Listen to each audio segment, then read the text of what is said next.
And It's my hi everybody. 21st birthday, Happy which birthday. is amazing. Noon. I'm gonna ring the bell. We're gonna head So on yeah. in. I've already started the live stream.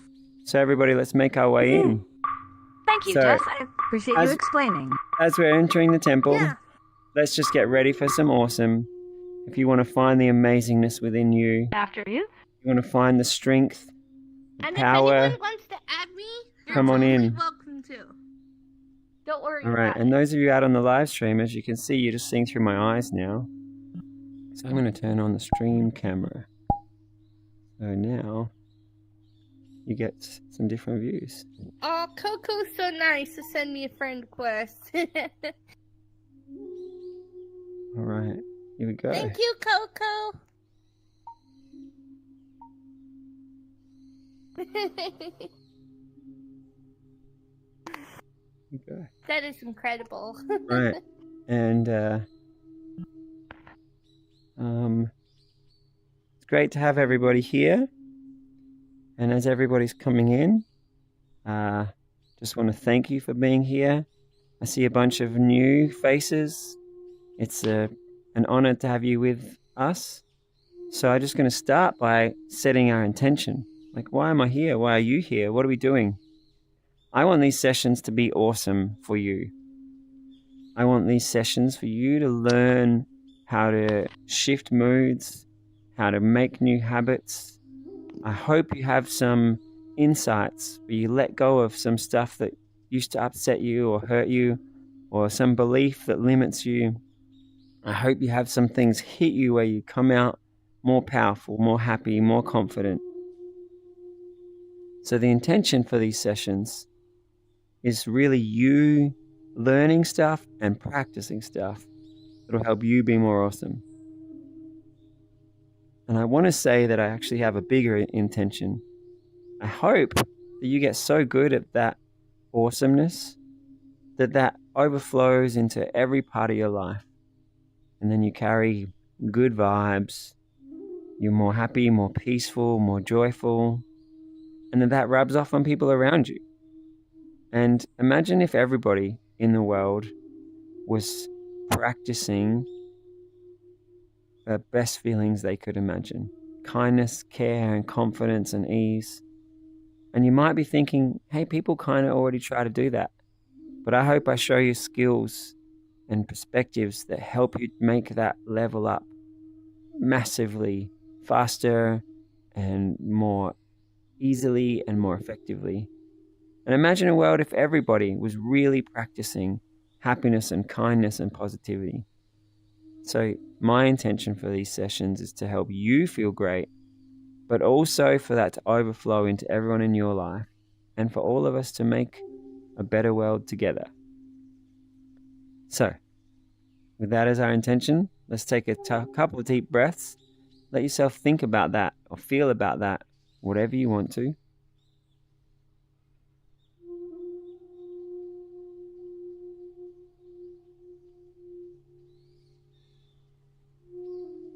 And if you haven't been around much meditation before, one of the reasons I take moments to take some breaths and just stop is you can hear a bunch of good ideas and they don't really rub off on our mind so much. Sometimes combined with music or some poetry or something, some things can impact you a bit more. But you can intentionally make things impact you more by letting your mind hold on to that idea. So just then when I said, let's take some deep breaths, I hoped that you just kind of let everything else stop and you felt that positive intention that you're going to make this session as awesome for you as you can. And you're going to maybe set an intention that the good things you transform in yourself will help others. You'll spread happiness, peace, and love. And so the way this generally goes is we're going to have a little intro and maybe a bit of discussion. We'll have our starting meditation to get us into some transformative practice. And then we'll have a sharing and a discussion and then a closing meditation. So during the meditation, everybody's quiet. During the rest of the time, I want this to be awesome for you. So whatever you need to ask, whatever you want to push back on, it doesn't sound clear for you, whatever you want to add that has helped you that you think will inspire other people, let's make this a team of awesomeness together.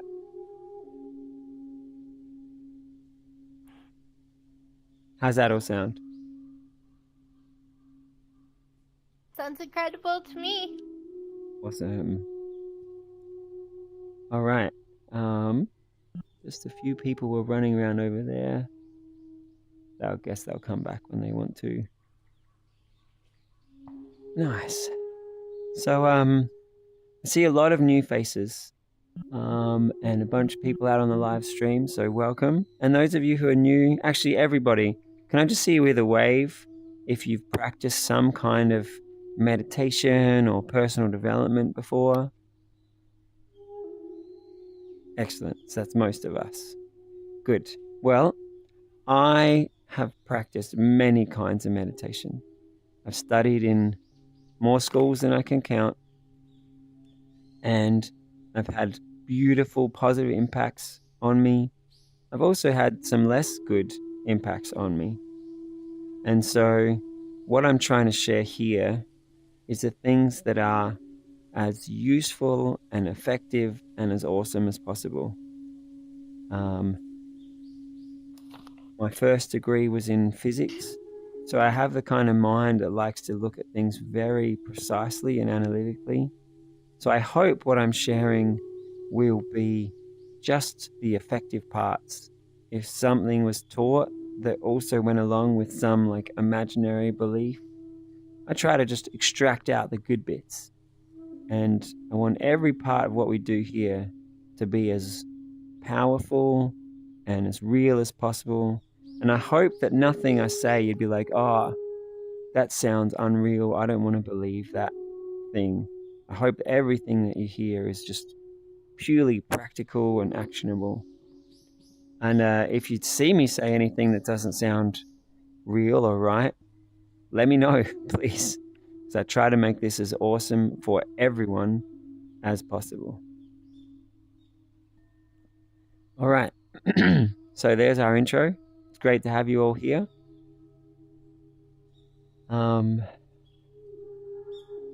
I had a really busy day. And so I think what I want to actually start with is just for myself and for you, we're going to take a few deep breaths and let ourselves settle in, be really here, present at the temple. So if you've never meditated before, just think about the idea that I'm going to focus on my breath, I'm going to have some idea of a positive feeling, and we'll just take a few breaths to let our mind, our body, and our feelings calm down and be ready for you to tap into your most awesome sides of you.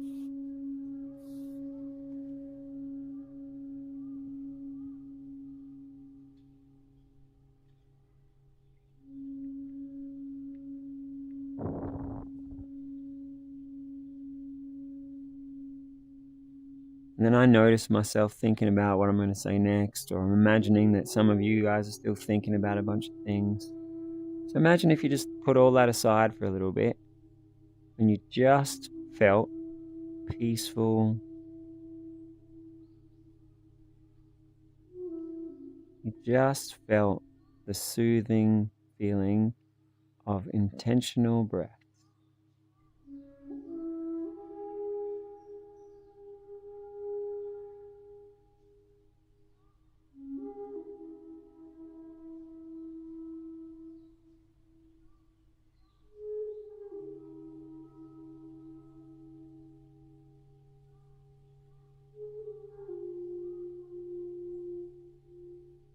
And now for some of you, you've jumped back into that feeling of beautiful peace.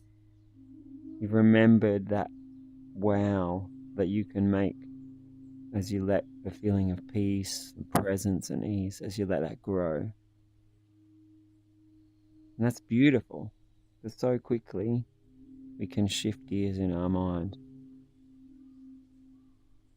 And if you're new to meditation, or if you didn't get into that nice state right now, maybe you just notice those 3 breaths. It calmed you down a little, or it let you notice what's important for you right now. I like to think that meditative breaths, or just stopping for a moment, it's always helpful. Sometimes amazingly helpful, and pretty much always at least a little bit helpful.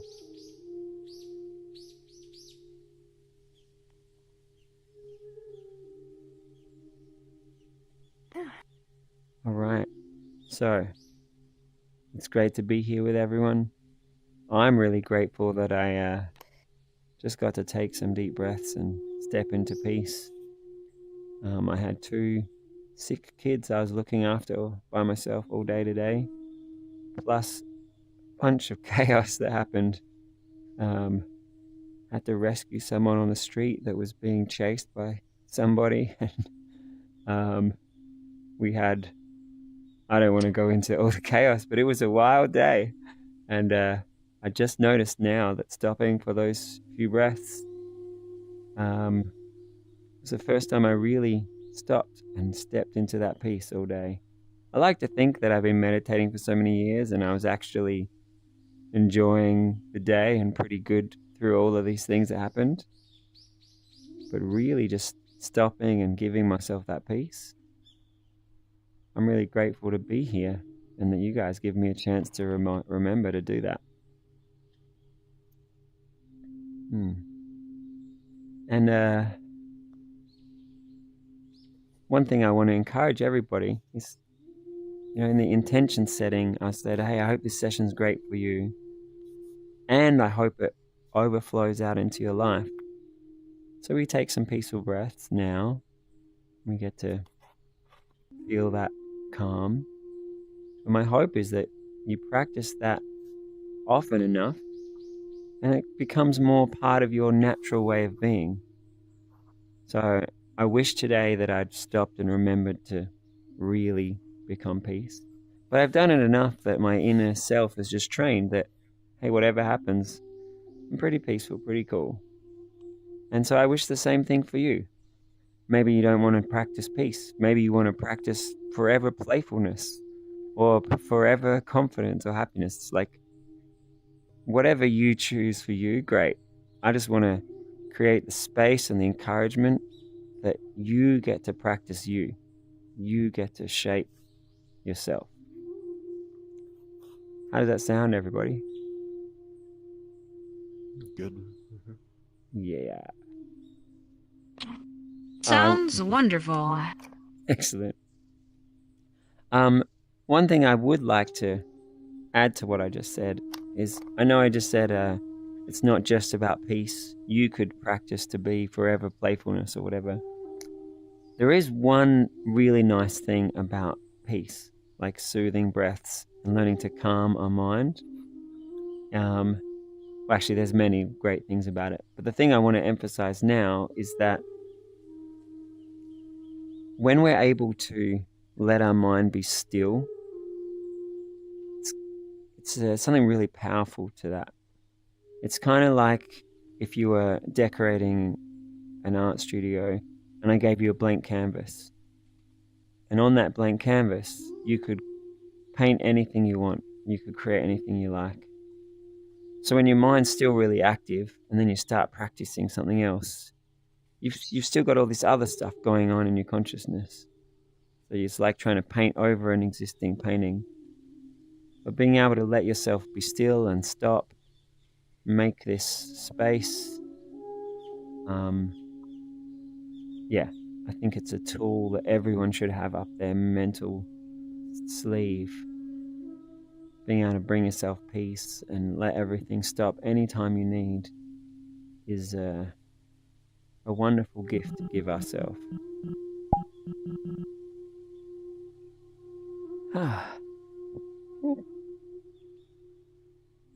So before we move on, does anyone have any questions or responses to anything I was just saying?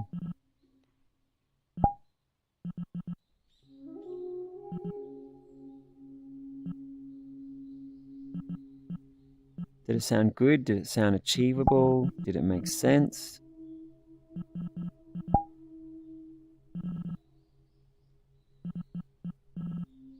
What steps would you take to still your mind? I've been trying to go by a rule that even things that sound unachievable often are.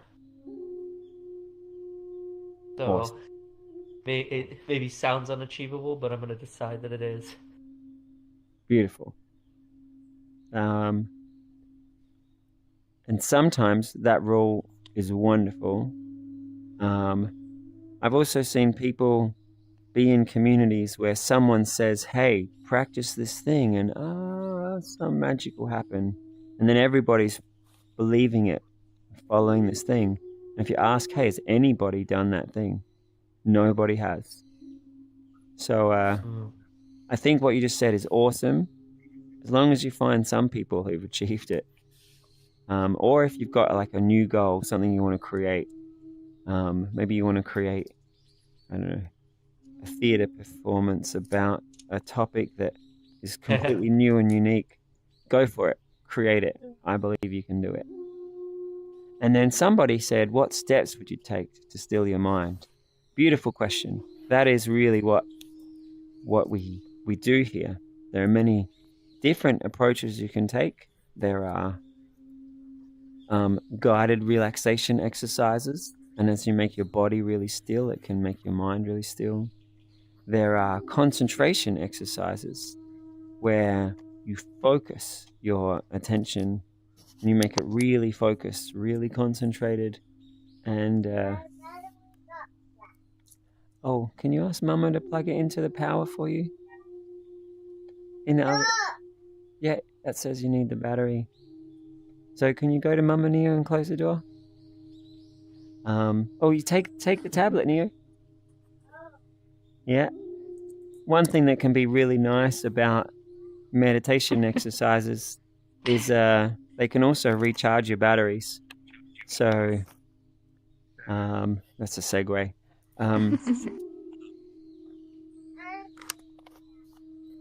So let's say I was saying different ways to let your mind be still. Guided relaxation exercises are great.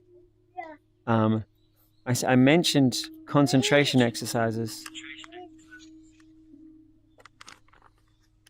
So there's different kinds of concentration exercises. My favorite one is single-pointed breathing meditation, which is where you hold your attention on your breath and you try to put all your attention in the breath. It's like an anchor that lets your mind just stay there. You think something, oh no, I'm going to come back to my breath. What is that? Hey, you have to let me talk, buddy. But then there's other kinds of concentration meditations. None that I would really advocate for, but some people will concentrate on a candle flame, or some people will take a repetitive song and chant the song and meditate on the song.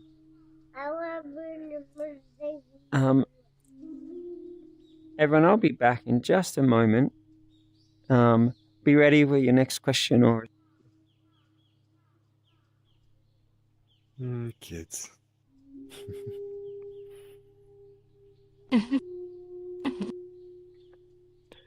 Yeah, I'm having a similar issue with my cat who's up Funny inside that of there's a Mama wants to play with me. XSL.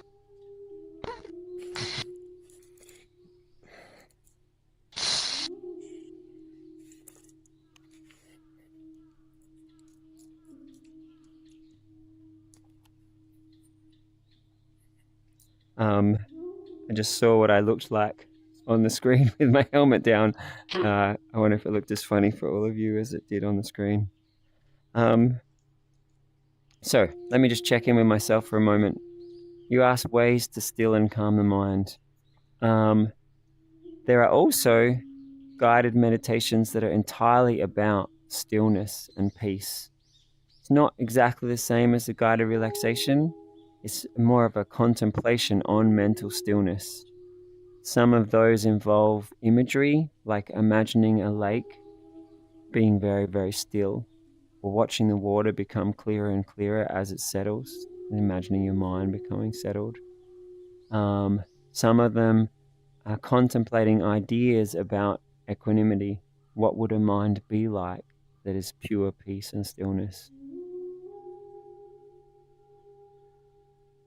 So there we go. Whoever asked what are those steps for calming the mind, they're the main things that come to my awareness right now. I'm sure there's some others, but they're my favorites for stilling the mind. Yeah.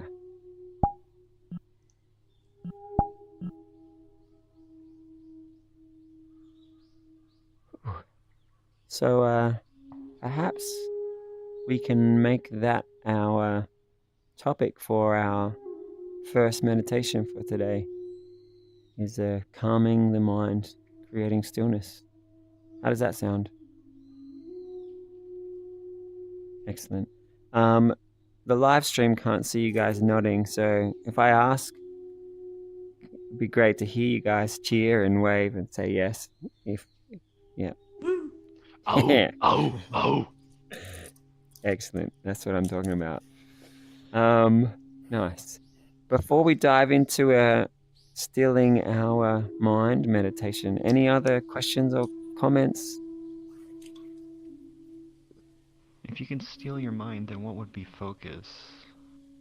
Very Is focus good. the same thing as stealing your mind? Very good question. I think the best way to answer that is experientially. So I'll tell you some words. Maybe it'll sound right, but then in the practice, you'll see what I'm talking about. So if you're doing single-pointed breathing meditation and you're holding your attention on the breath, at first, you may be able to just capture your attention into feeling the breath and hearing the breath. You may be able to just be immersed in that. And for some people, they dive straight into that on their first meditation. And I hope that all of you could imagine, hey, I'm going to do this and I'll be able to just hold my mind in the breathing. But you were just saying, hey, stilling the mind.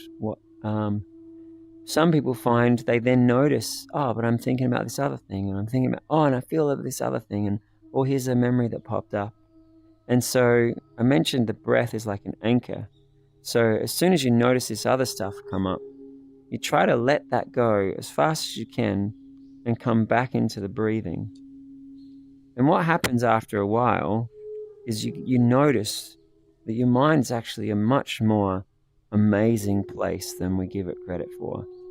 Every moment has a bunch of thoughts and feelings and images. And if you look really closely, you can be like, oh, to think that word, I had to like have the parts of the word, and I had to have the idea of the word, and maybe there's an image of the word. And you see all this detail of what's happening in your mind. And as you just keep focusing on the breath, you can calm more and more parts of your consciousness. And as you get into deeper stillness, it just feels so much more powerful. Many people say that in this deep stillness, amazing things happen. Happens to me as well. But people find that suddenly they'll have beautiful happiness arise, or suddenly they feel love for all beings, or maybe they'll have really great creative ideas, or things will just click and they'll understand stuff. So as you like make this blank canvas, you make this space, it makes space for the more awesome parts of you to express themselves. In general, people who teach this kind of technique would say, even if that happens, try to just keep breathing. Just let yourself experience the stillness while you've got that intention, stillness meditation. I also want to put out the disclaimer. because I really care about truth and accuracy. It's possible that when I was reading about meditation, it was just suggested to me that awesomeness will arise in the stillness. And it's possible that I just put that idea into your head. So maybe that just happens because people have that suggested to them. But yeah, it's a nice suggestion, I guess.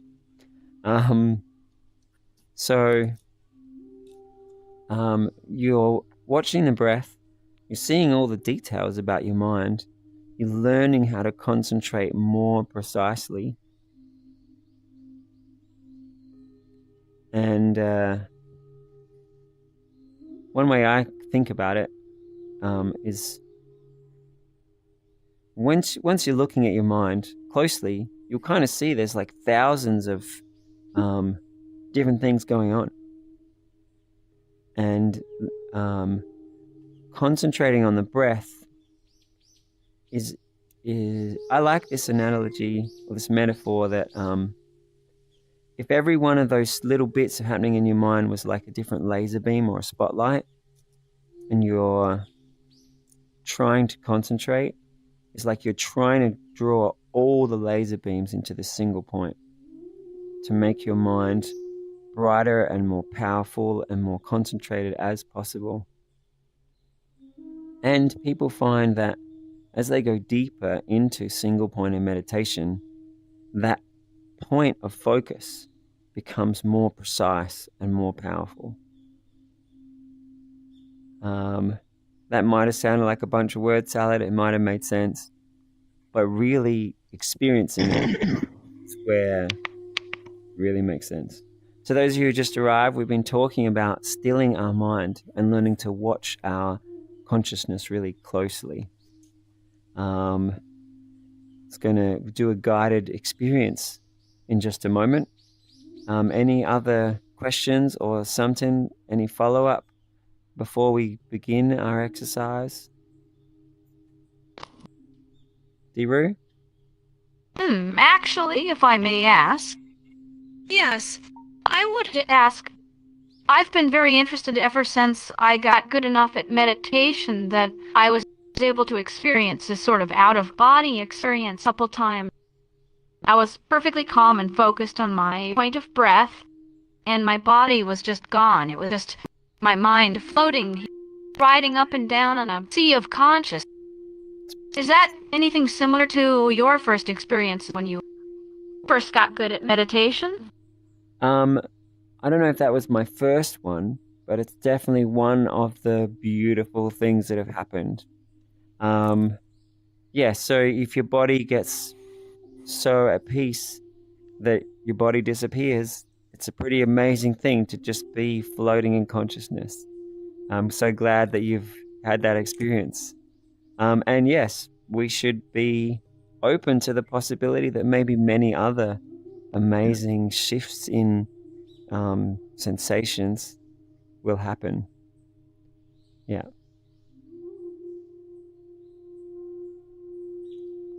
Thank you. I was very curious about that. I'm just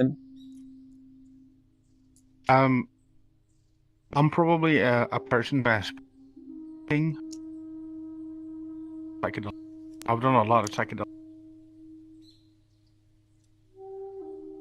and thing is when I meditate. Senpai, the audio is breaking up so much. I can't actually hear.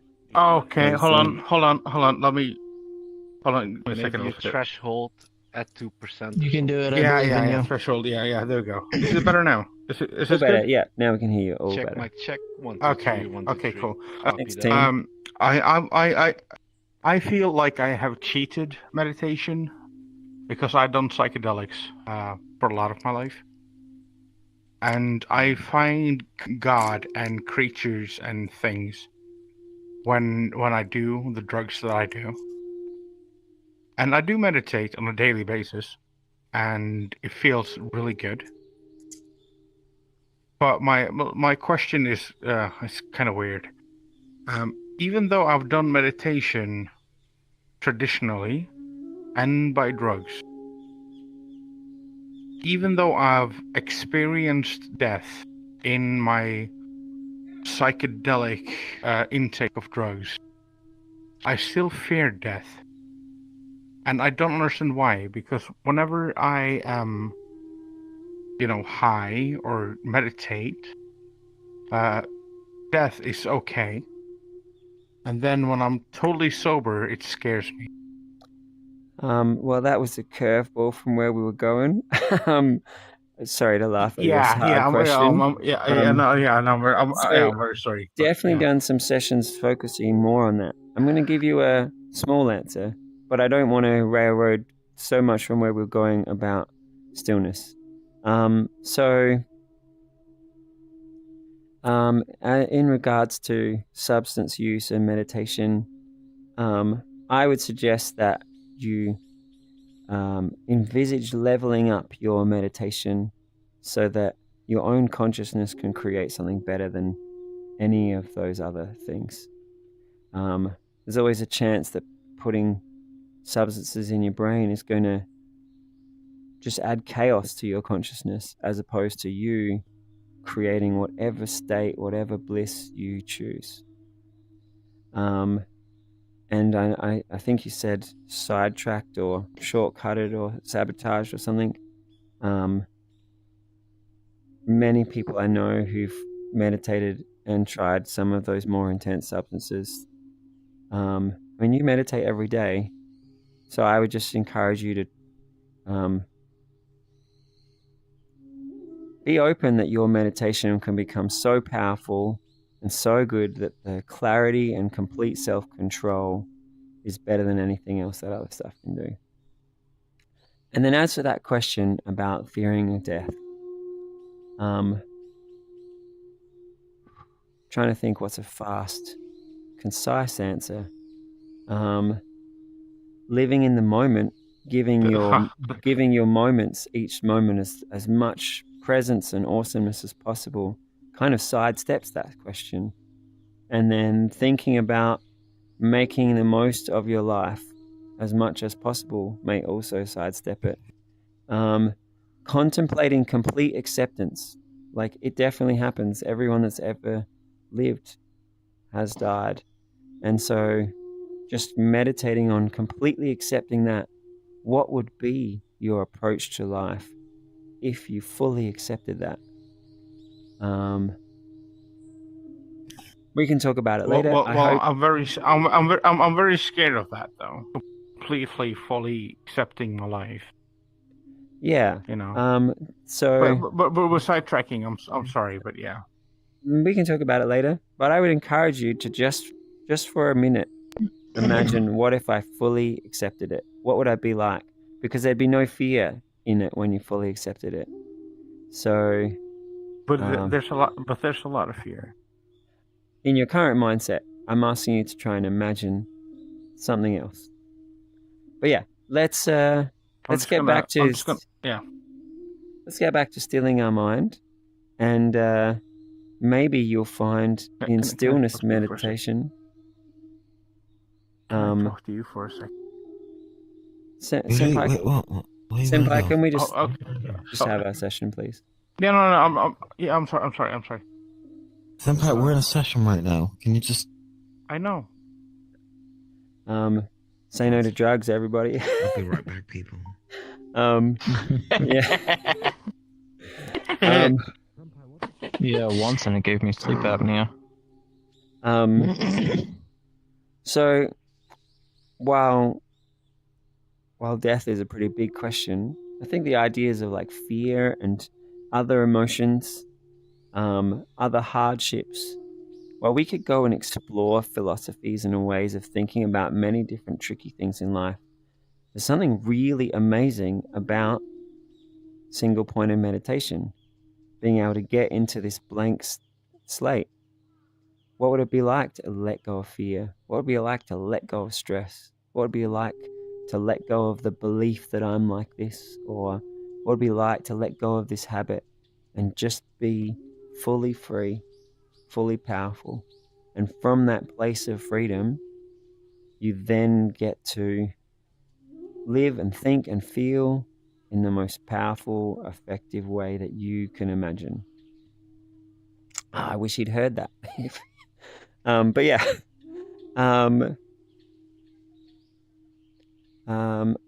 Archelius, is that a question or a wave or something? Would you be able to run over and tell them we're about to start the meditation? Bring them back. We'll start once they're back in here. Thank you very much. Poor guy. Well, I mean, a lot of people have fear of it, so it's a common question. But yeah, I don't want these sessions to just be railroaded by whichever question comes up. Oh, that's weird. I just bumped my computer and now it's humming like wild. Anybody Hope got you didn't press the power button. Oh, you guys are still here? What the heck's going on? Any engineers here can tell me what to do? If it's buzzing, it might just be a wire. Yeah, don't do that. Hope that helps. Next time. Oh, there we go. Some cable came loose. Hey. Oh, Beautiful. I was gonna ask if you had to tighten anything. Go. Yeah. All right. Okay, I was trying to talk earlier, but my fucking sorry, bad word. My voice thing had an update the second I tried to open my mouth. Oh. What did you want to share? Or ask? But yeah, I let them know. Okay, great. I forget. I think I was just saying, good to go. Excellent. All right, well, let's begin the meditation. Achilles, if you hear them talking as they're coming in, give them a little whisper sign and invite them in. Check. Cool. All right, so meditation. I'm going to assume everybody's new. If you're an experienced meditator, I invite you to try and listen with fresh ears. Maybe I'll have a different perspective or a different approach. So we're going to do some of that single-pointed breathing that I mentioned. But I'm also going to have some suggestions about peace and stillness. So the combination of giving yourself ideas of stillness, giving yourself suggestions of calm, with learning how to concentrate the mind. That'll be our practice today. And at first, I'll just do a little body scan just to kind of catch our mind, bring us into the meditation. Then we're going to create some attention. In some schools, they'll say, hey, listen to your breath now, just this little spot here. And that works for some people, but then some people's minds are still running all over the place.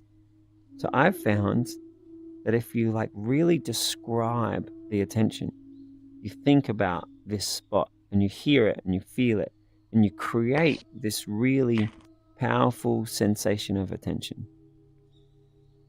It just makes that much more captivating and powerful for everybody. And then we'll basically just spend time there, you watching your breath, but also learning to see all the beautiful details of your mind. I invite you to make that your whole practice. You're just breathing. You're just concentrating. You're watching what's going on. It might be fascinating, but if you have some insight, oh wow, that's what my mind's doing. I invite you to you can think about it afterwards. During the practice, just really try to stay in this single spot, because the more still it becomes, the more beautiful the insights and experiences can be.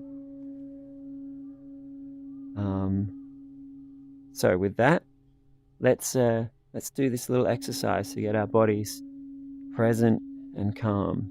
So I just sat up straight, but I invite you to check in with your body. If you're sitting on a seat, maybe feet flat on the ground. If you're sitting on a cushion, legs crossed, your hips up higher than your knees. Just feel whatever feels good for you. Maybe you can have the idea of sitting in a posture that is powerfully peaceful, dignified, calm. I see some Tim is stretching. If you want to stretch and just really move your body around to feel feel really aware of your body and like loosen everything up, and then find your sense of posture that feels good. That's great. And next, I invite everybody to close your eyes, and you can just decide that from now until the end, this is just some time with yourself. Everything else can just disappear. And I mentioned we'll do a little body scan. It's just a way to bring ourselves into the meditation. So I invite you to feel your toes, feel the soles of your feet, feel both of your feet and your ankles. Some people will find that just feeling your feet and your ankles, it relaxes them or feels really interesting or nice. And then you feel your legs, your knees, your thighs, hips. Be aware of the whole of your legs and your feet and your toes. Take a deep breath and just let your legs and your feet be at peace. You could even say to them, you'll just be there at peace. I can just forget about you for now. And maybe it feels really good. Maybe each breath is feeling more peaceful and that feels nice. And then take a really deep breath down and feel it into the belly. Feel your diaphragm coming in and out for a couple breaths.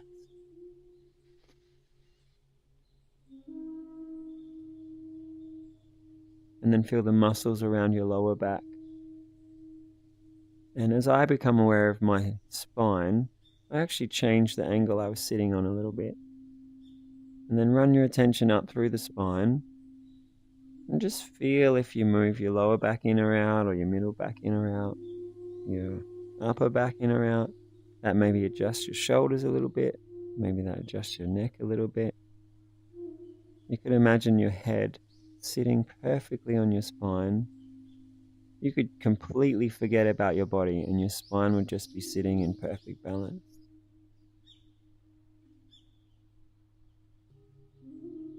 And then take a deep breath in and feel your lungs expanding and letting go.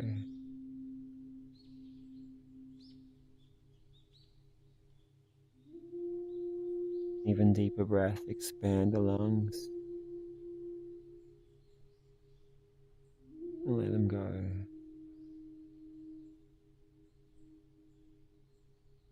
Feel the shoulders moving with the breath.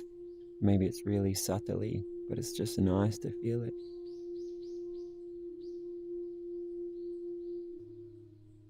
Feel where the arms connect to the shoulders. Imagine your arms being at peace. Your hands being at peace. Feel your fingers, your fingertips.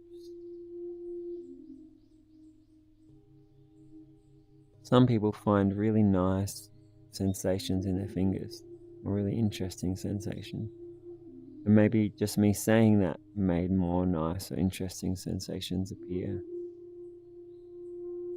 Some people find when they find these really nice feelings in the body, it also makes them feel deep calm, feel peace in their emotions and their mind.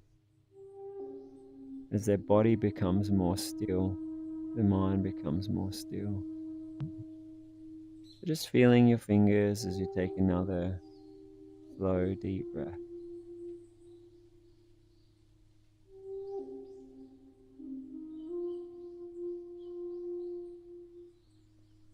And bringing your attention through the back of your fingers, through the back of your hand, back up through the arms.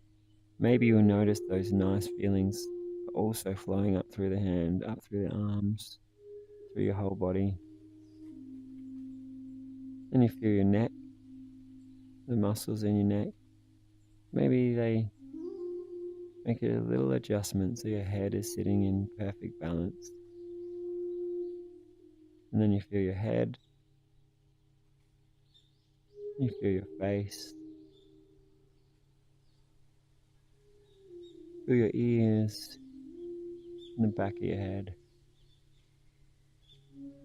Feel your head and your neck and your shoulders and your arms and your hands. Deep breath into your lungs. Down into your abdomen.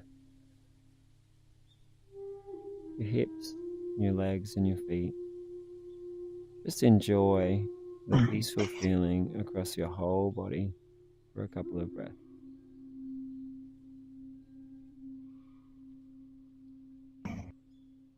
Some of you may have already made a really nice different state of consciousness in your body and in your mind.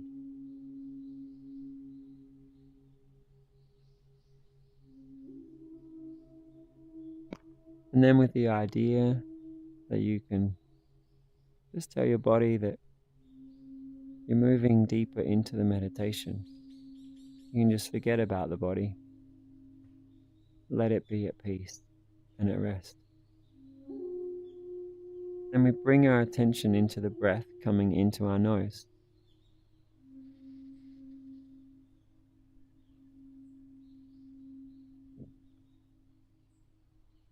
And I invite you to feel inside your nostril.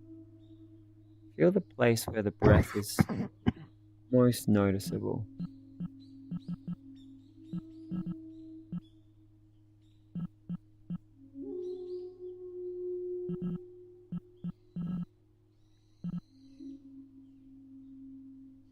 And as you feel that point in the nose,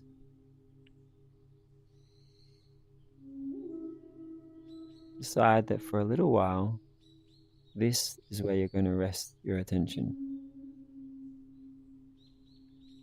This is the moment of deciding, holding my attention here. This is the point.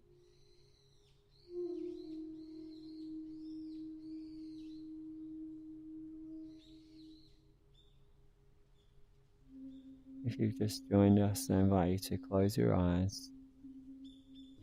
With a little bit of fascination, what would it be like to just let all of my mind be still? As you hold your attention in that point in the nose, some of you may notice the feeling of the air flowing past is the most powerful sensation.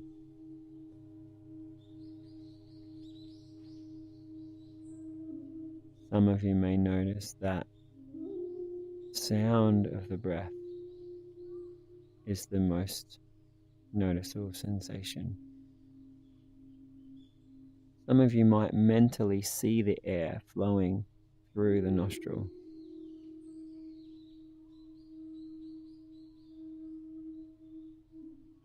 And as we just keep taking ourselves deeper and deeper into this single pointed breathing meditation,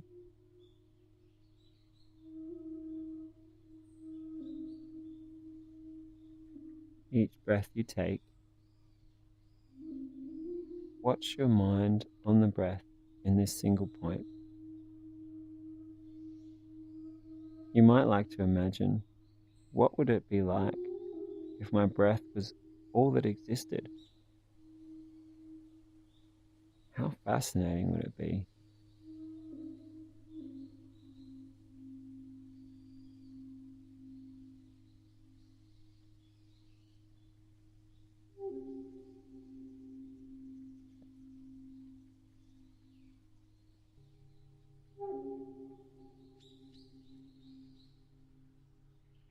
You might notice that your mind's actually doing many things, even if you're just on the breath.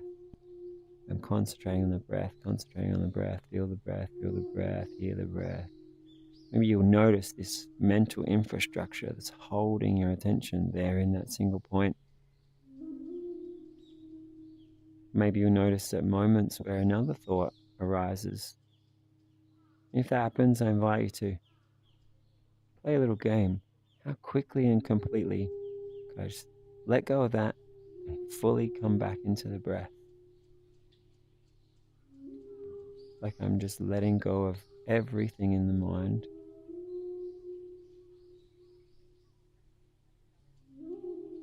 Just going into the stillness.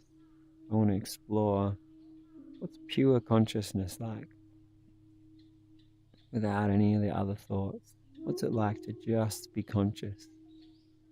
Like I'm riding the wave of each breath on a journey into pure consciousness.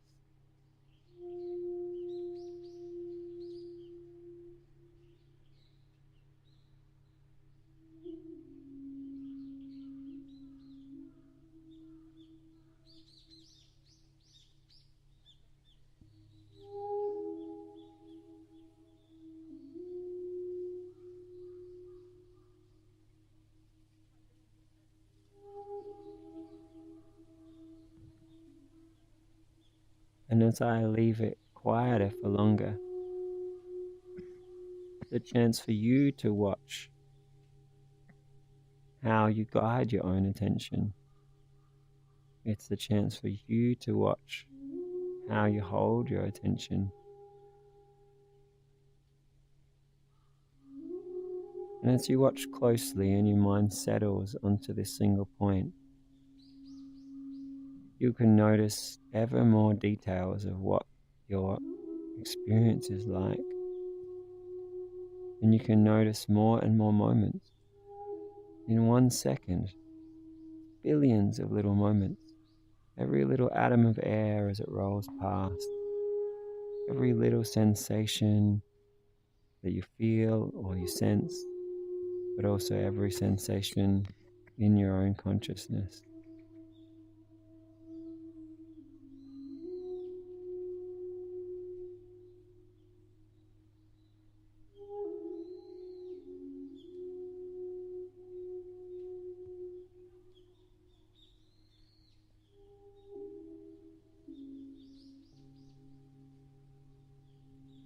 You might like to try taking intentionally deeper breaths or intentionally shallower breaths, just as a way to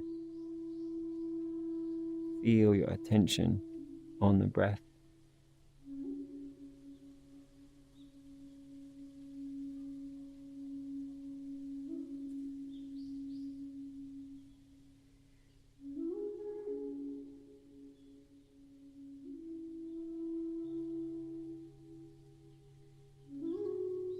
All we ever really have in every moment is where our attention goes. How fascinating it is to just see your attention, learning to master your attention, and to letting our mind be still. Each breath, each moment, hold that intention, letting ourselves be still, watching our awareness beautifully.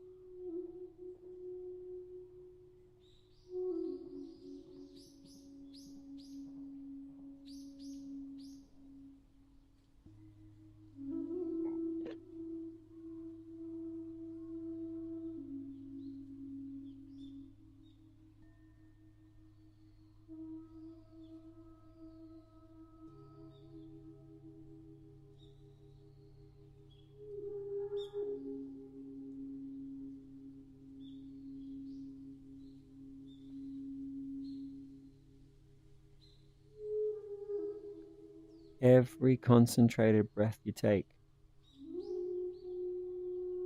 makes your mind stronger, makes your consciousness more free. From the start of each breath to the end of each breath, cherish each moment of this training, of this peace, of this freedom.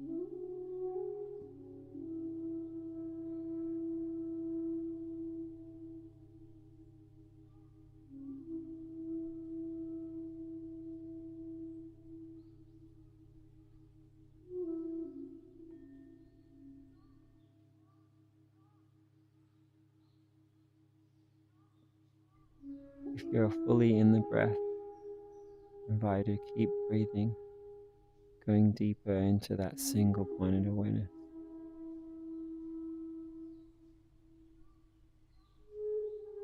Some of you might like to have a break from that concentration, and I invite you to imagine, what would it be like if your mind was just able to let go of fear or upset?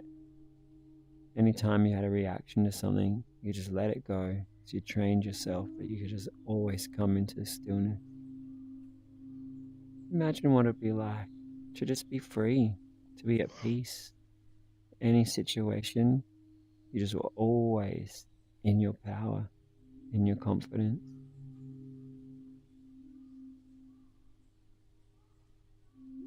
You might like to imagine a pond that was really stirred up. You can't see the bottom, but then you just stop all the stirring and you watch it settle. You can start to see through and it looks prettier. You still see all the stirring at the bottom. You might even notice that as you engage with some of the stirring, it gets more muddy. So you just take out all the parts of you that are stirring and just watch it become more still and more still until eventually the pond becomes crystal clear. You could imagine your mind becoming this crystal clarity, freedom.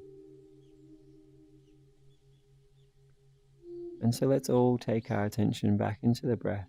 We'll have just a couple more minutes. If you like weightlifting, you could imagine each one of these breaths. It's just like lifting heavy weights. It's making you stronger and more powerful. If you like exercise, imagine this is the last little bit of the cardio that makes you fitter and faster and stronger. If you like computer programming, imagine each moment that you're watching the breath, learning to see your mind so closely. It's like making your debugger more powerful, more aware of every single step. You can forget all those ideas right now as we just come back into the pure simplicity, this single point. So feel into your nose, feel that place where you feel the breath. For just a couple of minutes, we're just going to rest our attention in that breath. Watch how you hold your attention there. Hold your attention there.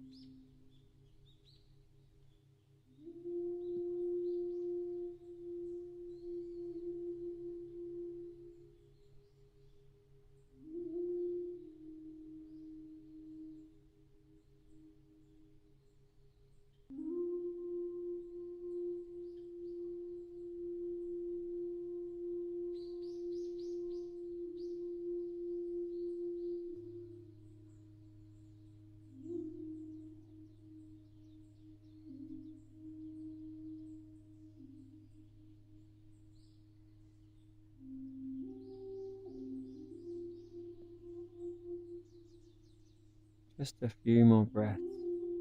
Treat each breath as precious.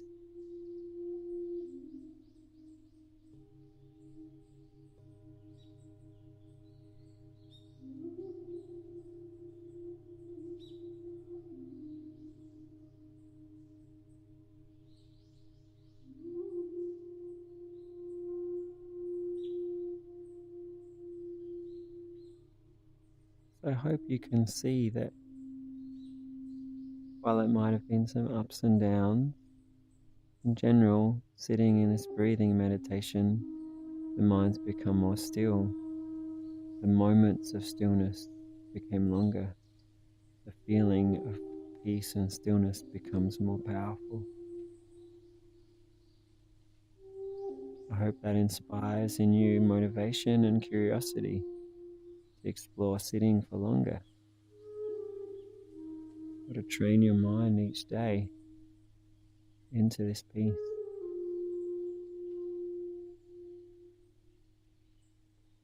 Maybe you want to imagine, rehearse, or decide, yes, I'll give myself time, breathing meditation each day.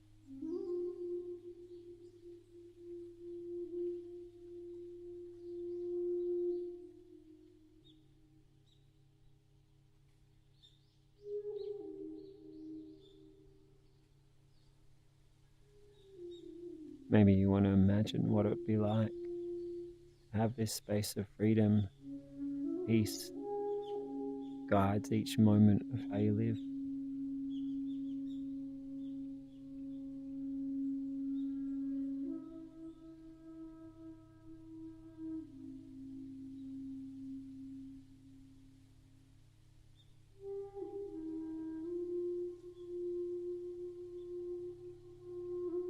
And if you remember how we started today's session with just 3 breaths to settle, be peaceful, I hope all of you imagine you give yourself those gifts throughout the day.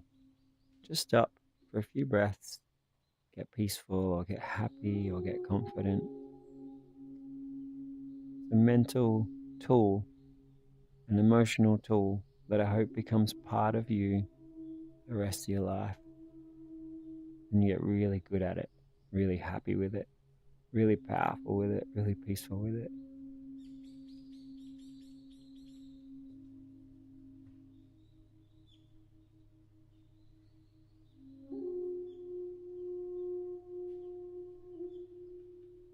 And I invite you to keep watching your mind. Notice whatever you're thinking or feeling just then. Wow, it's nice to reflect on what was I just doing. See what you're feeling or what you're practicing. Maybe you could imagine the positive decisions or the positive ideas growing in you.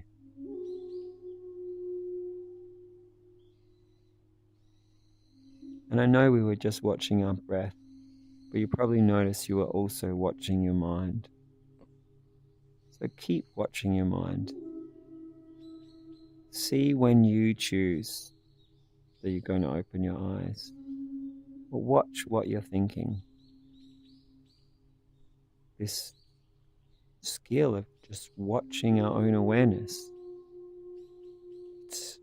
Some people describe it as like most people are sleepwalking, and the people who can watch their awareness have woken up. Try to just keep watching your mind. Keep watching where you put your attention.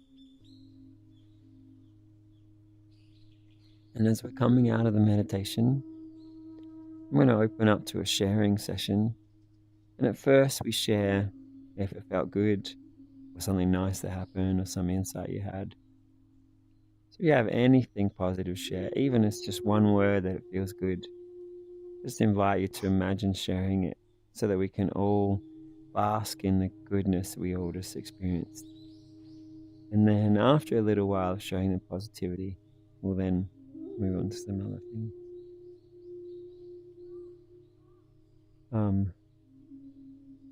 So I wanted to share that when we did the body scan, as we got to our head, I just noticed my whole body just feeling really special. It's like a different feeling that I don't get when I'm not in meditation.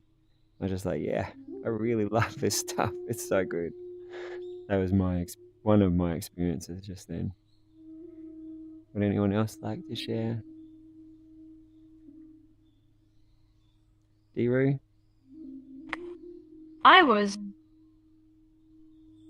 having a much more peaceful meditation just now. When I tried meditating earlier today, I was so distracted. I was thinking, what can I ask Neojax? How does he deal with these types of distractions, or how does he calm his mind? But I didn't feel the need for any of that this time. I was just able to do it. Beautiful. Worked out nicely. So possibly that's because at the start I was giving us these suggestions. I was saying, let's create focus. Let's imagine that it's all still. Let's feel the breath. Let's hear the breath. Possibly it's just because you meditated today. So the more you practice it, the better it gets. Maybe it's because you're sitting with a bunch of people that just kind of draws you into it. Whatever it was, I'm happy for you. Mizu?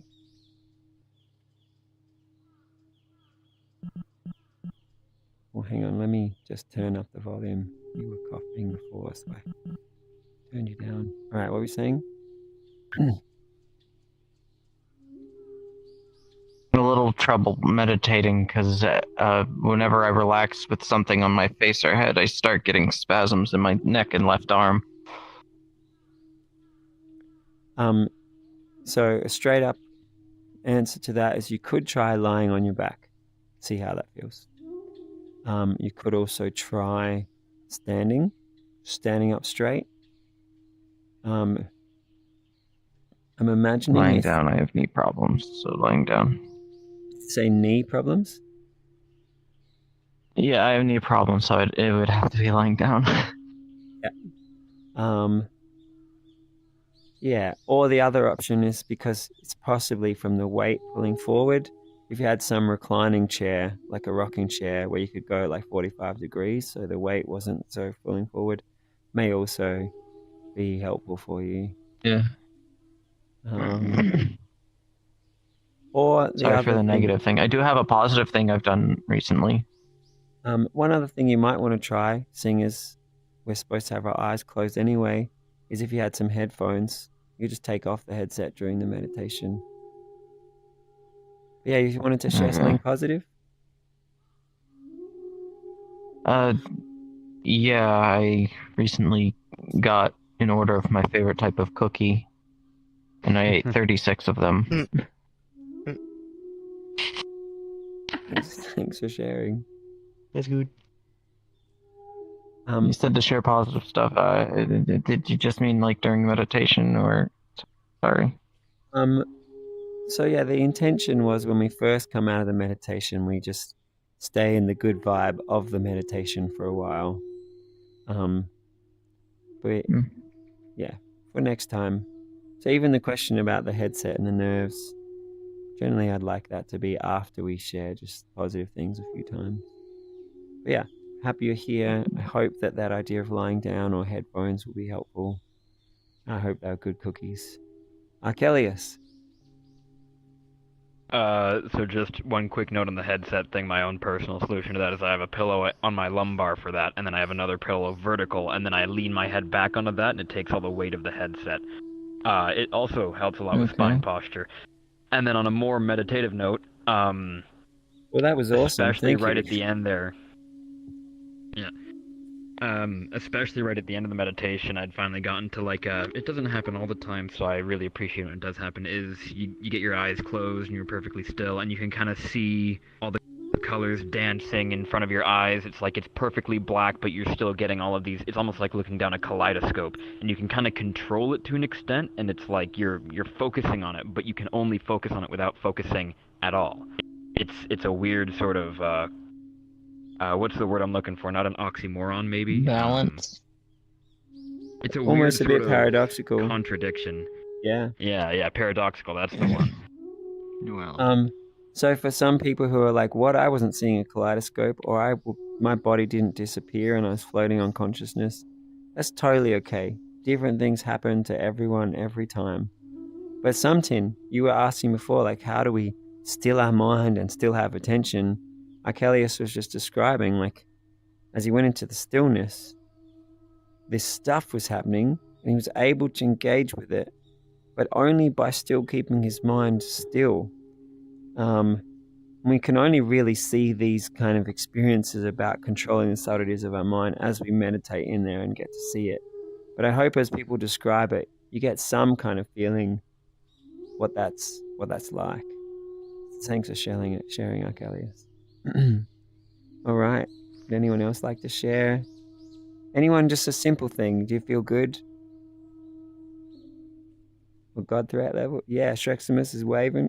Cool. Thanks for the hand wave. Yeah, feeling good. Definitely. Yeah, I'm on controller. Yeah, I was able to get to a really nice level of stillness very quickly.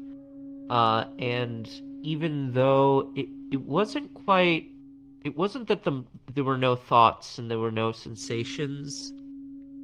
I don't mean that in terms of stillness, but they were there. But somehow I was still still while they were there for certain points, if that makes sense. Absolutely. Well, we're not going to be sitting meditating all day long. So I hope that during the day you'll have this beautiful sense of stillness, even while you're thinking and engaging with stuff. So, yeah, feeling the stillness even while your mind's still doing stuff, that's awesome. And yes, getting to a point where your mind's actually still is a wonderful thing we can get to. But the fact that you could feel that stillness growing inside of you and it slowly eclipses the other stuff, that's awesome. Beautiful steps along the path. So thanks for sharing. I got something. Please. I got to this weird state where it felt like my body was off, but my mind was fully entranced. Like, if you heard of sleep paralysis, it felt like a good version of that, where like my mind processed everything, but my body felt off. And I've been having a really stressful week, and it felt really good. Like I was just truly won. Oh, nice. Well, that warms my heart, and that's why one of the reasons I do these sessions, just so you can be in that peace. And I know you said you just had a really stressful week, so I hope that you almost feel, or maybe completely feel, like that experience was the antidote to the intense week. Oh, sorry, my camera's just gotten all messed up. Where are we? Hey. So how are you feeling now? I feel great. Excellent. If I feel peaceful. Beautiful. Oh. I agree with you.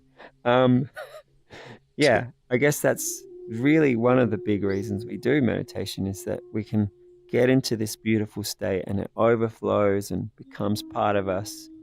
Maybe that shifts something that's been hard for a long time. Maybe it makes you feel good for hours. If you meditate every few hours, then you'll feel good all the time. So yeah, thank you for sharing.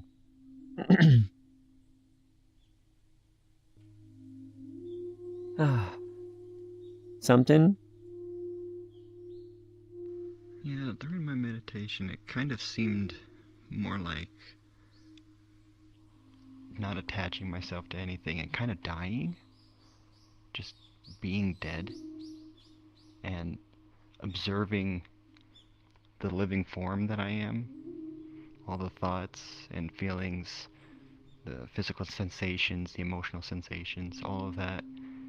And just appreciating it for what it is without attaching myself to it, and then choosing to steer it in whatever direction I want it to be steered. That sounds pretty profound. Did it feel powerful or freeing? I'm trying to think how to interpret what you just said. It's kind of a duality. It's interesting. I don't know how to explain it in words. We're getting the paradoxes again. I don't actually believe in paradoxes. Yes. But yeah, so that feeling, I think I can relate. I've had definitely times where I felt like just observing my body and mind rather than being in it. And like from that place, it's like looking out of your body into everything else. Like you're seeing things because you've got like circuitry in your brain that are firing, and you're identifying like certain shapes and colors and contours and all that, and just like all your senses come together here, and you just kind of build your awareness of what's coming in. So you're just kind of like looking out. I think you just took what you said to the next level. Yeah, thanks. I'm so glad you're here, and I hope that was helpful and beautiful. All right. Anyone else like to share or ask a question? Deeru? Actually, if I may ask another question, yes. I've noticed in the past when I seem to be doing really good at meditation, I'm able to focus not just on my point of my breath here, but I'm also able to expand my awareness of the environment, room around me, while still keeping this fixed right here. Is that something you also do on occasion? Is this something people do? Or does this just sound like an elaborate distraction? Oh, some people definitely do that. If your intention was single pointed attention, then maybe that's a distraction.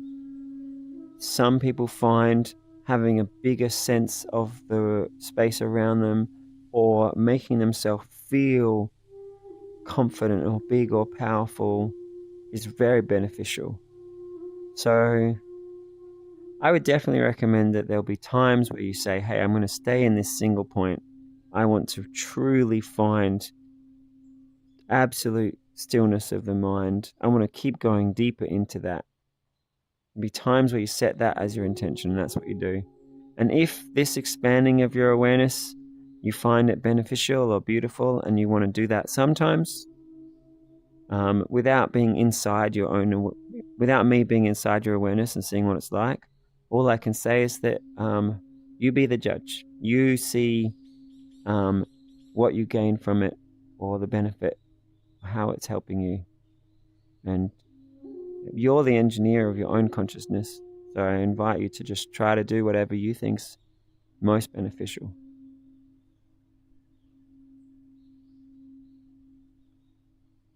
Yes, I only ask because I'm not sure if that's what I was doing or if I was just focusing on perfect single point focus when I achieved those two out-of-body experiences I had in the past during really good single point focus meditation. I'm just trying to understand where I was before I had those two amazing.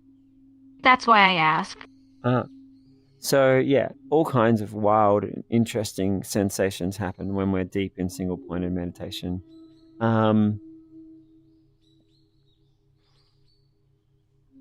Enjoy it. Yeah.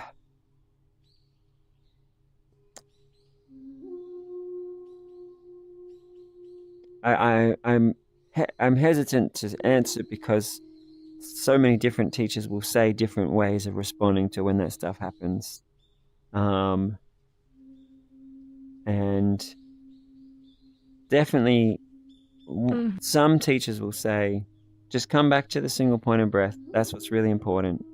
And there's one sense in which that's really true, is because you see some people are like, whoa, I had this experience, and then they get caught up on out of body feelings, or they get caught on feeling the energy, and then they don't go further with their meditation, or they try and do that same thing every time, and then it just stops happening, and they're like, oh, it's not working anymore. So yeah, coming back to the breath and like single pointed attention and learning to guide your consciousness, I think is the most beneficial thing. Some of these wild experiences, there's things that happened to me 20 years ago that I still remember so vividly because they're so beautiful and powerful. So, yeah, all I can really say is enjoy them. And remember your intention. Here to cultivate awesomeness. Sometimes that's watching your consciousness, and sometimes that's compassion, sometimes it's confidence, sometimes it's peace.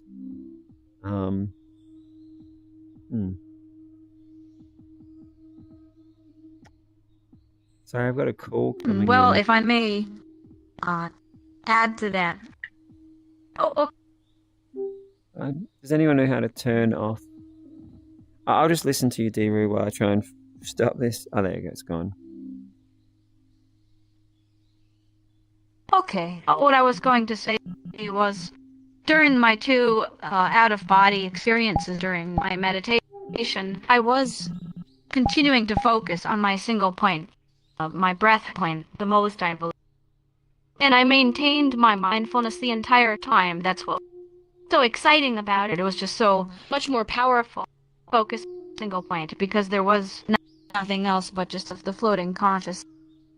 So, and I was curious if you Were you also focusing on single point focus when you had each of your out-of-body experiences?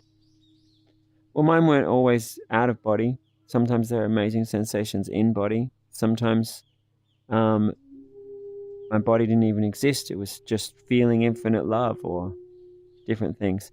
And yes, most of them I got to through single pointed attention. Some of them I got to through guided hypnosis, where it was just beautiful suggestions and lots of body scans. Oh, And wow. going away on retreats where you just do body scans for days also had profound experiences happen. So yeah, all I can say is that these wonderful things that happen, they arise in different ways. I haven't been able to create a perfect mental model of how they happen or why they happen. I just treat them as nice surprises to enjoy on the journey.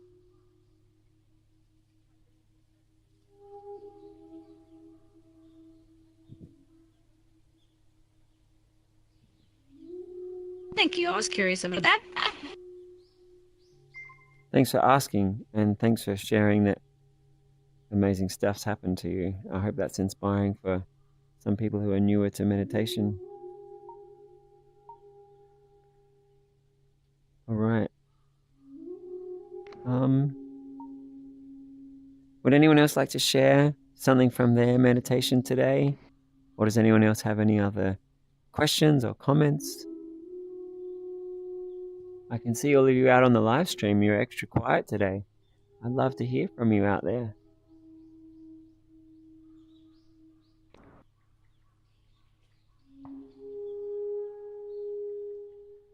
Anyone?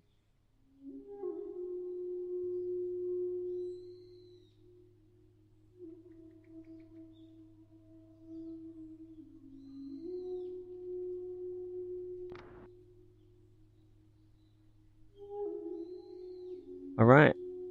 So I hope that everybody's feeling some sense of deeper understanding about mindfulness and calming the mind. I hope you're feeling the peace or the interest in your attention. Actually, I want to step back because we just had some people share some pretty wild things that happened to them. And for many people, this wild stuff doesn't happen, or it only happens every now and then. So I want to just kind of step back to the basics, like just this feeling of peace, watching your attention, learning how your attention moves, and noticing how your attention moves, and noticing how you guide it. To me, that's what it's really all about. The most profound, wild, enlightening thing you can have is just seeing your mind in each moment. Being able to respond with peace when something happens because you just take yourself into peace. That is the miracle to me. And so even if you didn't have any wild thing happen, just spending some time to watch your mind and become more acquainted with your mind, that is awesome. And sometimes you really feel, oh yeah, I was really learning how to hold my attention on the breath.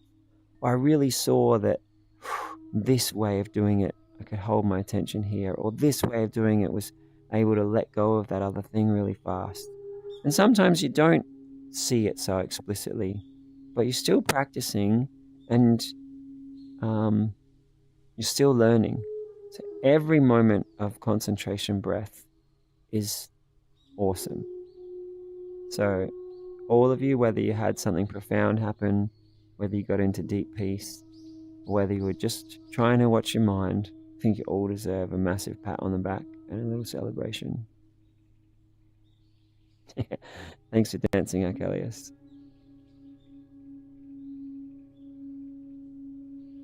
Awesome.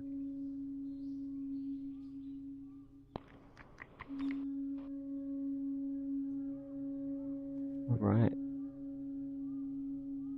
Does anyone have any questions?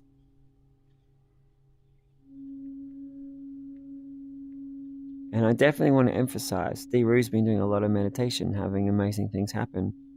Maybe you're like, oh, I'm a beginner. I don't know if this question's good enough. Whatever you want to ask, these sessions are for you. So whatever you're thinking, whatever you want to ask about, whatever you'd like to clarify, please, everything's welcome. Something? This is my first time here. I was kind of wondering like what your history was with meditation. Thanks for asking. I originally learned mindfulness, breathing, and compassion meditation from a book, from a really famous secular author. And I also learned rehearsing different habits and emotions and state of mind from a business coach. And after using them for a really massive change in myself, I then went and tried to read every spiritual and personal development book I could get my hands on. And I went and stayed in lots of different meditation monasteries and went and practiced all kinds of self-development circles and practiced lots of different religions, went exploring philosophy groups. I tried to actually learn what all of humanity had to offer. And as I mentioned earlier, sometimes I actually picked up some beliefs or practices that weren't helpful, and I had to train myself back out of them. So if what I'm saying sounds very broad, it's because it is. I didn't have one particular teacher that I spent a lot of time with. You may notice we're in a Buddhist temple. The people who started this identify as Buddhists. You may notice a lot of what I teach is similar to some Buddhist schools. I definitely learned a lot from Buddhism, and I think they were some of the most practical, applicable skills of all the different things I learned. But I have to also give a shout out to hypnosis and to positive suggestions and to mental rehearsal as some of the main things that contributed. But I hope you'll also see little sprinklings of awesomeness and beauty that I picked up from many, many different places. Would you say that meditation is about experience? Great question. I often the say experience of meditation, not yeah. necessarily how long you've been meditating. I often say you are saying what's it about, as into what's the goal? Like you're talking about all these awesome feelings and stuff. Would you say that you're more like the goal is to be more sensationalist about it and feel things, or is it more of you feel something and you learn something from that feeling, kind of a thing? So I can give you what I value. A lot of what I teach here, I try to make it universal. Right now, what I'm going to say is what I value, and I hope it sounds compelling. I want a world where people are the masters of their own consciousness, where they choose happiness and confidence, and whatever they're doing, they bring their best self to it. If you're playing a sport, you mentally rehearse being awesome and you go out and be your best. When you're with your friends, you step into the part of you that's loving and kind and funny.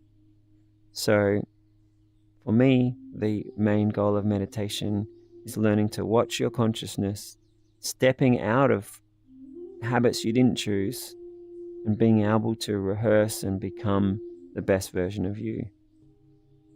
Sometimes feeling deep peace rubs off on you. Sometimes this wild sensation of all the love in the universe and pouring through you, it rubs off on you. These amazing things that happen sometimes. Like I said, I treat them as just extra bonuses that some people get sometimes, and people get all different things. What's really important when I think about meditation is learning to watch your attention and also experiencing that stillness, that blank slate place, so that whatever's going on in your life, you can step into that blank slate and be free to choose what comes next. There's also laughter meditation, stepping into like the wildest happiness you can imagine, and then doubling it, and then tripling it, and then being a million times happier. The point of that is to see how happy you can get. There's compassion meditation, similar kind of thing, but how much love can you feel? And these are practices you have that then rub off on you and change you and transform you. So, yeah, the first thing I said, mastering your own awareness, that's central to what I think is important with meditation. But there's all these other meditations that are also awesome. I've definitely been in some schools where they say true meditation is this, or true meditation is this other thing. Midnight, I'm just going to turn your audio right down because there's a lot of feedback happening.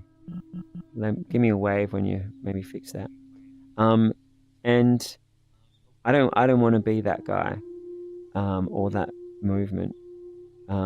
Meditation is anything we're doing with our attention. Whether that's dancing with some intention or singing a song. Some people imagine dancing with cosmic butterflies, and they hope that the cosmic seventh dimensional butterfly good vibe's going to rub off on them. To me, they're all meditations. So my personal value is that I want you to be as engaged with reality as possible, as real as possible, as empowered and confident and awesome as possible. And ways of guiding your attention and practicing stuff is a super powerful way of doing that. Was that an okay answer? So I don't think it really answers my question, but it's okay. Okay. But would you say positive experiences only, no negative experiences, or would you say embrace both of them? Good question. I also want to answer your actual question if I didn't really answer it. So, are you talking about in meditation or in life? Like, I know there's like some people who like go into meditation for like the spiritual high kind of a thing, where they're trying to feel that infinite love, or they're trying to feel those, butterflies or whatever the sensation is. So they're To going be after a clear, I'm not sensation. advocating for meditating with butterflies and dolphins and different dimensions. I'm not into that at all. But I was just saying that it's things people do. But yeah, as for whether you're doing just the positive or whatever, my understanding is that when you're watching your attention closely, you can choose the attitude that you have to each thing. And I envisage a world where people are loving and they are kind and they are peaceful and they are free from suffering.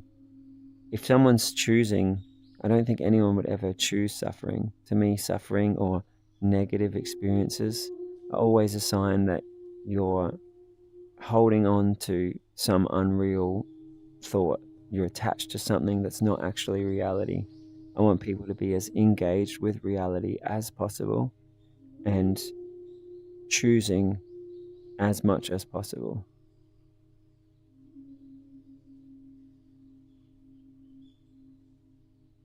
Now, Okay, your first question, is it more like just about having these beautiful feelings or what? Maybe you could ask the question in a slightly different way, or maybe reflect back what I said and see where that doesn't answer the question. I can reflect on it, yeah. Oh no, I meant reflect back to me so that I can hear what I didn't answer.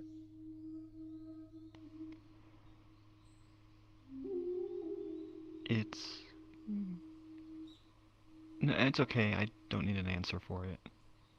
I'd be more interested in hearing like, should people only engage in the positive or the negative experiences? So yeah, this is quite philosophical, really. Like, what is positive or negative? People talk about embracing all of reality, but even that means different things to different people. Someone before was asking about how to deal with death happening, and yes, 100% it happens, and I hope that people engage with it. But I hope rather than meditating on grief and loss, people would meditate on, well, what's the best way of responding to that? And I've seen some really wonderful ways of responding to that, like to cherish the person, to focus on the loving memories. In 10 years from now, I don't want to cry when I think about them. I want to just love them and celebrate them with my friends and family, to see all the positive influence they're on me. I want to be able to get into that as fast as possible. So yeah, I guess this goes back to Buddhism, where this has been a really powerful influence on me. I do believe I have experience we can be free from suffering if we choose our perspective in each moment. And there is no negative. There's just reality and how we respond to it. And some people will get that and they won't do the positive either. They're just like, I am this infinite ocean of peace. I actually love laughter and I love excitement and I love energy. And so, yeah, I want people to be able to generate whatever states they choose and be free. You stepped out of your body and were just observing. Imagine if you did that to all of life and you were this free consciousness. What would you choose in every situation? If you were actually free to choose, if there's a spectrum of feelings and most people think here's the negative and here's the positive, but there are actually some people, they're over here, their best days pretty crappy and their worst days I don't even want to describe. And then there are other people who meditate so much and their worst day is like pretty blissful and loving, and their best states are like more than most people would ever be able to imagine. So the spectrum is actually huge, while most people kind of think the spectrum of feelings and states is this. It's so much more vast. And yeah, I want a world where everybody's living up here. And when you're up here, like going over here, just that doesn't seem reasonable. So yeah, that's where I'm coming from with that kind of question. Okay, thank you. Yeah.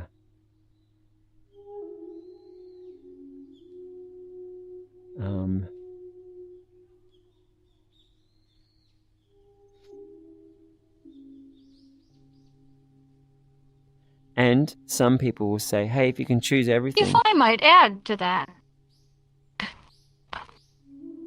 Who wants to go first? Yes, I was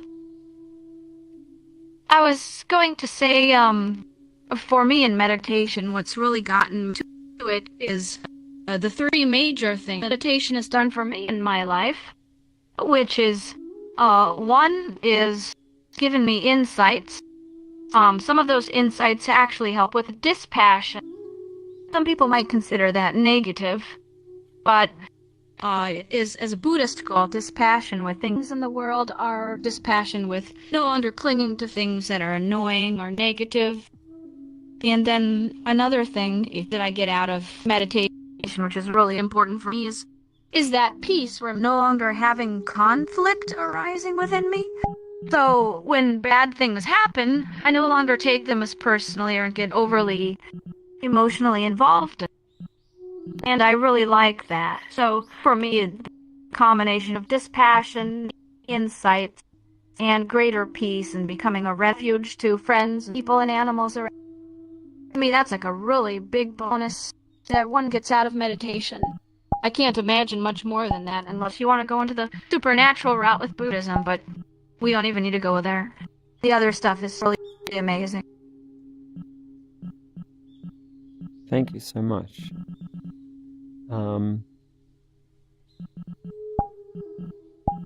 The thing I was going to say was that, hey, if you can choose anything, some people say, well, why not choose some of these painful feelings? It's just as valid. The question for me is like evaluating the impacts of it. And there are consequences to everything we do.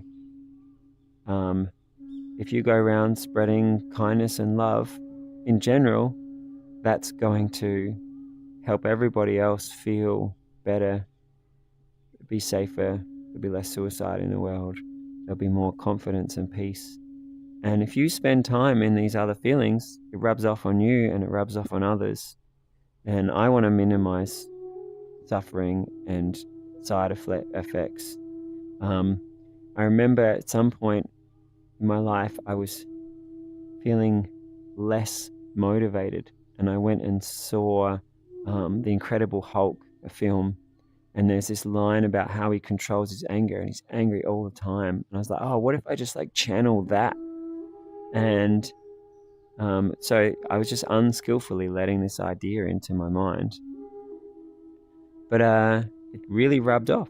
Like before that, where there was just like harmony and peace with everyone in my life, suddenly there was moments where other people and my interactions were just not as wonderful as I wanted. So I ended up having to kind of condition myself back more into compassion and peace in as many ways as I can. So yeah, I'll advocate blissful, awesome positivity. But like I said, I don't want to say that that is the absolute answer. But I do suggest look at the outcomes of what you do and try and make the way you live and the way you be as much of the world that you think we should have as possible. And having done that a lot, this world of bliss and enlightenment and goodness is the one I choose. Yeah. And going back to your analogy of stirring the pond, if you fight against negative feelings, you're stirring the pond. If you embrace the feelings and you accept them and you love the moment, every moment, dispassionately, then you could be a little bit more free in that regard, I think. Not to say you should be on one or the other, but just be present with whatever is in front of you, whatever you're feeling, whatever you're thinking, what other people are feeling and what they're thinking, and just kind of just letting everything go and just not putting presumptions on things. That is such a wonderful comment and opening to a discussion. So there's two things you brought up within yourself and within others. I want to focus on within ourselves first. So yeah, when negative feelings arise, what do we do then? One of the reasons I love single-pointed breathing meditation is a thought arises and you're like, oh, I'm going to let that go and come back into this freedom. And then a feeling arises, oh, I'll let that go and come back into this freedom. And every time we practice letting go, it makes this greater peace. But it also gets to this point with some of the things where you're like, oh, actually, that feeling was tied into this attitude, which was tied into this belief. And so to letting it go is like this much bigger thing. I remember the biggest time that ever happened to me, sitting there just breathing, and I had this thought about, I don't know, some way I judged myself or something. I was like, let that go, come back to my breath. And I actually felt like this huge space inside of me just being let go of. And I just knew there was all these self-judgments and all these bad feelings and all these horrible memories that I had just let go of in that moment. And yeah, as we breathe and make this space, it lets go of these sadnesses and the things we've cultivated or picked up throughout our life. So yeah, as they arise, I hope you're loving and kind to yourself. You observe it very clearly. One difference I think I would take to many other schools is many of them would be like, you kind of dance with it a little bit. Whereas I would hope you see it and you try to come back from that place of stillness and freedom all the time. And sometimes you observe it. Oh, I'm really attached to this outcome.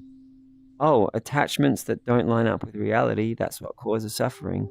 What would it be if I was just choosing to be as effective or as empowered here as possible? Or, yeah, I hope that as we see things that hurt us, we're able to also see, like, what's the attitude or the approach we have that hurts. And we're able to then engage with it in a way that's empowering, beneficial.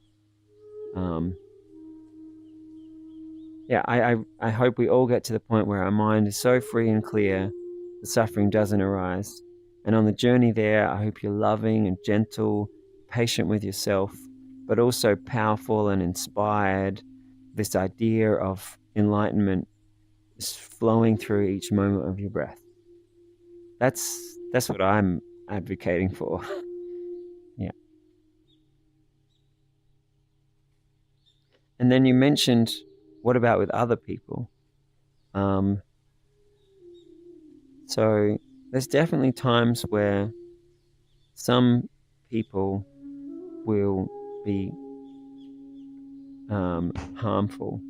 So if there's someone who's really hurting you, definitely take steps to get safe, create some distance. But in general, when there's people around us that we love and care for, what's those two words, like empathy versus sympathy? I hope that each one of you can envisage yourself being able to be fully there for other people, trying to be really understanding of where they're from, being able to see it, but not necessarily feeling that or taking it on. So if you're with someone who's sad, you can be really present with them. Let them know that they're really loved and you're really trying to be there with them without necessarily taking yourself in to that sadness. I know on my journey, I was at this point of like infinite bliss and enlightenment and freedom. And so many people I hung out with, they're like, whoa, man, you just transformed the suffering. Oh, wow, that was so helpful. Thank you. And then some people were like, oh, man, you're just so positive. I can't relate. And I was like, okay, well, I'll have a bit of time where I go into people's pain to be more authentic with them. Do you think it helped them more? No. A lot more people just spent a lot more time suffering. And the people who were like, oh man, you should be more in the suffering, it didn't help them anymore either. So, yeah, I think be as enlightened as possible. Love people as fully and completely as you can. Be as present with them as you're able. And while caring with them, keep just finding the path for them into peace or into confidence or into acceptance. In whichever way you can, just be there. I mean, maybe they don't want you to help. Maybe they just want you to be there. Do that. Maybe you'll also be finding how can you let your peace or your presence soothe them and support them.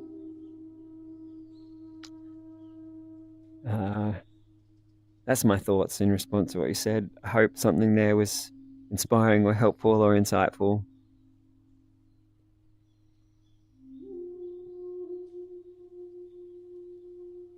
Thanks, Viznil. Sumton, was that relatable, understandable? I think we're kind of on different pages from like what I'm asking and what you're saying, but I don't want to be like the only one speaking here, so I just want everyone else to get a chance. Absolutely. Everyone jump in with questions. But something I also want you to know, like, these sessions are meant to be for you. If I misunderstood the question, sorry, I'm going on a huge rant if it was the wrong rant. But yeah, I would love to actually try to know what you mean and engage with it. So, I mean, you only spoke for less than a minute and then I rambled for 10. So if you want to say more stuff, you're really welcome to. Yeah. I'm good for now. Diru? If I may interrupt one last time. Yes, Something that's been troubling me in other meditation, not this meditation, but I was enjoying taking your advice of focusing on the breath, feeling the breath as well as the breath. And I have a problem that often I don't know how to describe it, but it's almost that I'm achieving a certain amount of peace, and I stop breathing. I'm just sort of out of. I'm not sure how best to describe it, but there's the in breath and the out breath, and then there's that pause after, before you breathe in again. I wanted to ask you, what do you try to focus on have you ever had really hard, bad days and are not able to focus? You can focus on your breath, breathing. You can focus on your breath point, the same point as you're breathing out. But once you're no longer breathing, you can't hear or feel the breath, and it might be harder to feel the point. What do you do during these? What do you focus on so you don't lose your mindfulness? Are you asking about that moment between the breath, or did you say that you stop breathing back in? I'm asking about that moment between or after breath, however we want to describe it. It's just I get lost during that moment most of the time. It's really hard to maintain my single focus during that point between the breath. I'm wondering. So, I feel like my mind's getting ready to breathe out. I feel like my nose, the muscles are getting ready to breathe out. And if I hold for longer in between, I notice that my muscles are holding the breath.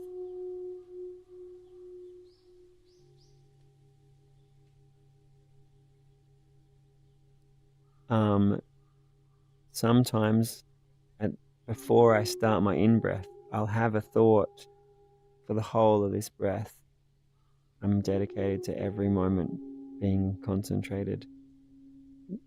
Something like that may be beneficial during the pauses. If you've got to the point where you're not thinking any words, then I don't want to introduce more words.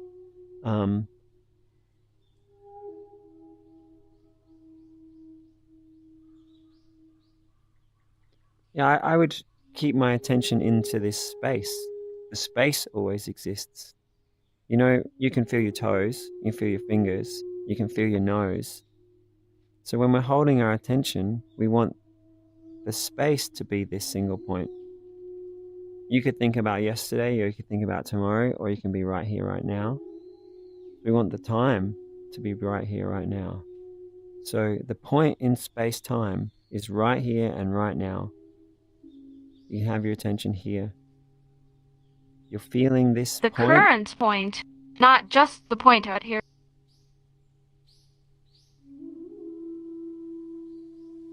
What were you going to say?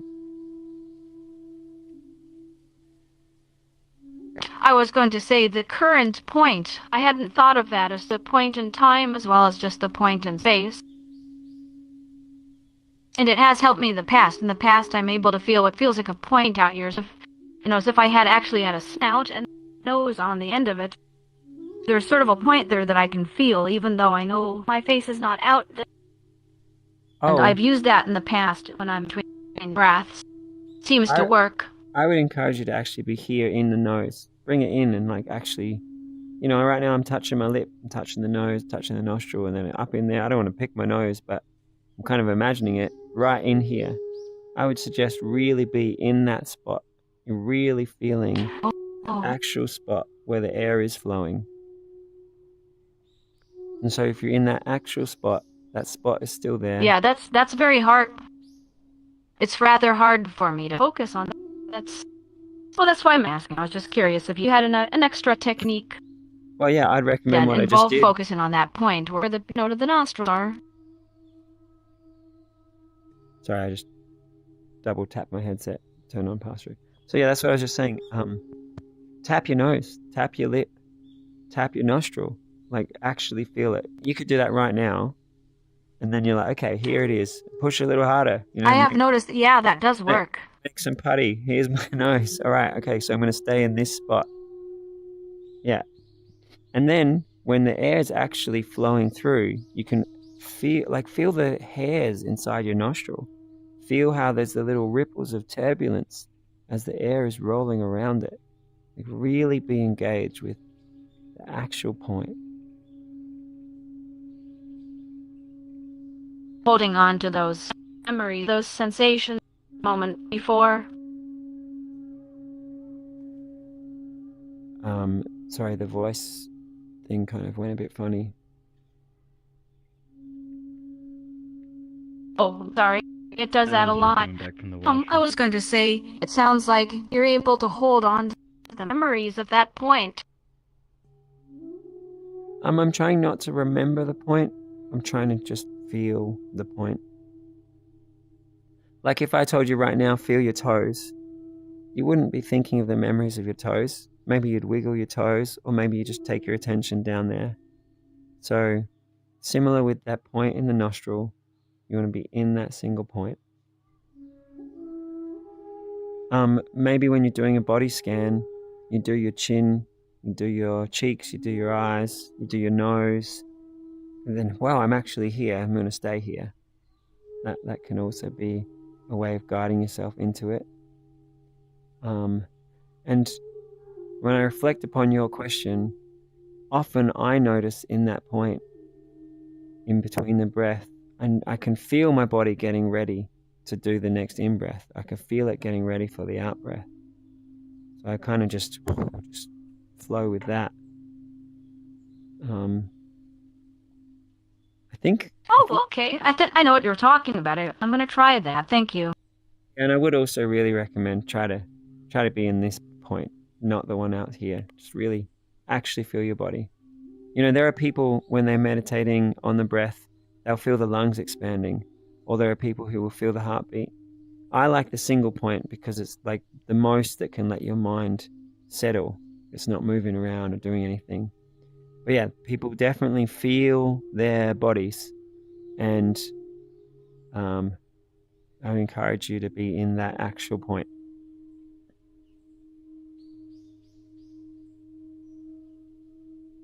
Yeah, and once again, this happens to me when I'm at the height of distraction. It is really, really, really hard to focus. And I'm able to focus on the in-breath, and I'm able to focus on the out-breath because I can feel it fine enough in my nostrils. But, it's the point in between. So that's why I appreciate you. Right. So it's like been a big day. There's lots of stuff going on. The breath can catch your attention, but then when you stop, blah, blah, blah, that other thing is like comes into your mind. Is this what we're talking about? Yeah. Yeah, immediately, right away it does. Really bad, yeah. Breathe faster and try and have no pause.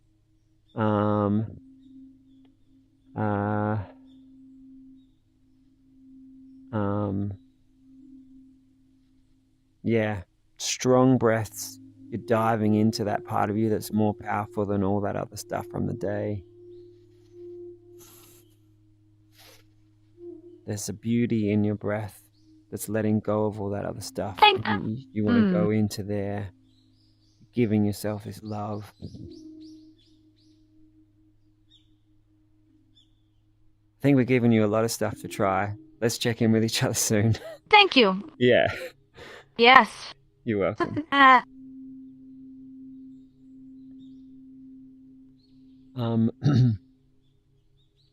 Oh, Ed said, thanks so much, everybody. Pleasure to be here with everyone. Thank you, Ed. Oh, and I just checked the time. I actually have to be back on family duty. So, Viz has just said it's been a pleasure to be here and to listen to. Thank you, Viz. I'm glad you're here. Hope you enjoyed it. I would like to finish with a super fast meditation just because that's our tradition. And then I'll bid you all adieu. So let's bring our hands to our hearts. Give yourself a caring breath.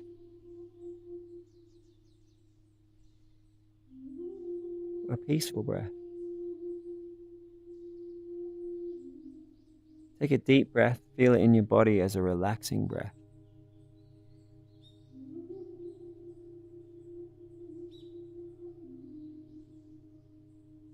Give yourself a caring breath.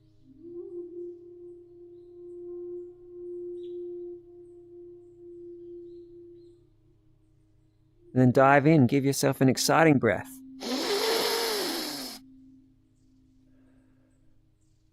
There's beauty beyond anything you've ever known as you cultivate your consciousness.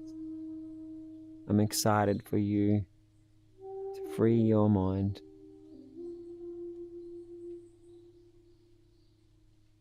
I want to just take a moment to appreciate all of you here. Let's all just care about each other. We spent time practicing nice things, sharing and thinking together. That's really lovely.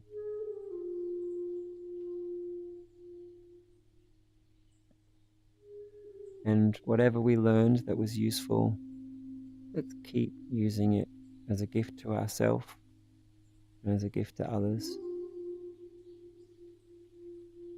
Maybe you had some decisions or some epiphanies. Just reaffirm them.